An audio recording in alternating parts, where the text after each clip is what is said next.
আমাকে ঠকানোর অপরাধে একদিন তুমি নিজেও ঠকে যাবে।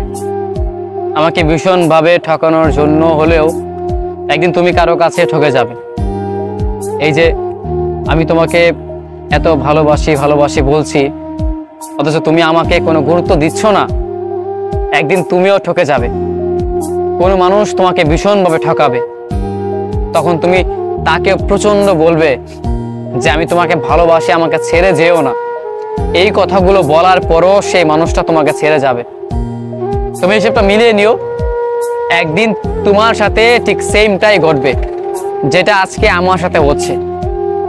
সময় কখনো এক থাকে না। আজকে তোমার সময় আছে, তুমি ইচ্ছে মতো আমাকে নিয়ে খেলছো, আমাকে নিয়ে অভিনয় করছো, আমাকে ঠকাচ্ছ। একটা সময়ের পর দেখতে পারবে কোন এক মানুষ তোমাকে নিয়ে খেলবে, তোমাকে নিয়ে অভিনয় করবে, তোমাকে ভালোবাসবে না, ভালোবাসার বিনিময়ে তোমাকে অবহেলা করবে। যতটুকু কষ্ট তুমি আমাকে এখন দিচ্ছ, একটা সময়ের পর ঠিক ততটুকুই কষ্ট তুমি ফেরত পাবে। কারণ তুমি কাউকে কষ্ট দিবে আর বিপরীতে তুমি নিজেকে ভালো রাখবে, এমনটা কখনো হয়নি আর হবেও না।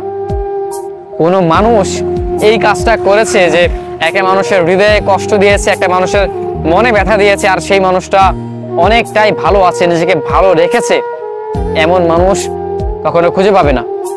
হয়তো তুমি তখন বলবে না, কিন্তু ভিতরে ভিতরে তুমি প্রচন্ড কান্না করবে, তোমার হৃদয়ে ব্যথা জমে যাবে।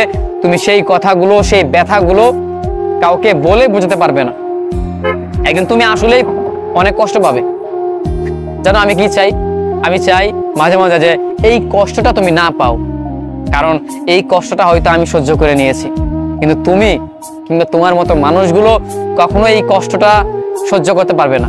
এই কষ্টের মূল্য কখনো কেউ দিতে পারবে না। আমি হয়তো সহ্য করে নিয়েছি, কিন্তু আমাদের মতো মানুষগুলো এটা মেনে নিয়েছি, কিন্তু তুমি কিংবা তোমাদের মতো মানুষগুলো কখনোই মানতে পারবে না।